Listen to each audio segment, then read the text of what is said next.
सन 2019 6 વર્ષથી મોબાઈલ સ્નેચિંગના ગુનામાં નાસ્તા ફરતા આરોપીને ઝડપી પાડતી Limbayat police inspector NK Kamaliya સાહેબનાઓની સૂચના તથા માર્ગદર્શન હેઠળ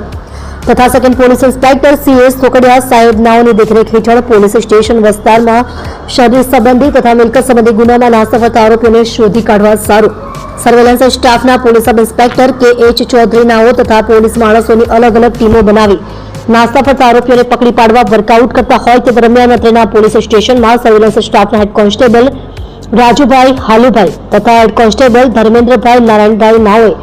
ટેકનિકલ વર્કઆઉટ કરી હ્યુમન રિસોર્સના આધારે તેઓના અંગત અને વિશ્વાસુ બાતમીદાર મારફતે બાતમી હકીકત મેળવી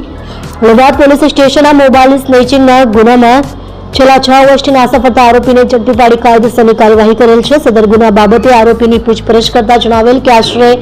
6 વર્ષ પહેલા હું તથા મારો મિત્ર રૂપેશ પરાતે જેના પૂરા નામ ઠામની ખબર નથી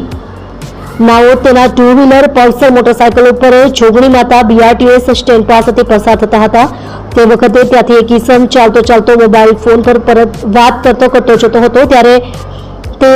વખતે મેં તેના હાથમાંથી સેમસંગ કંપનીનો મોબાઈલ ફોન ખેંચી ત્યાંથી ભાગી ગયેલ હોય અને સદર ગુનામાં પોતાની ધરપકડ ટાળવા આજ દિન સુધી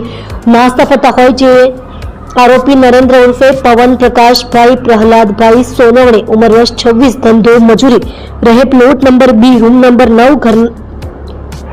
B9 room number 202 royal star township Sai Darshan society પાસે ડિંડોલી સુરત શહેર મૂળ વતન મમરાબાદ તાલુકો જિલ્લો જલગાંવ મહારાષ્ટ્ર નાને પકડી પાડી તેની વિરુદ્ધ કાયદેસરની કાર્યવાહી કરેલ છે. તમે જોઈ રહ્યા છો સેવા ટાઈમ ન્યૂઝ ચેનલ અજમલ જાધવની સાથે.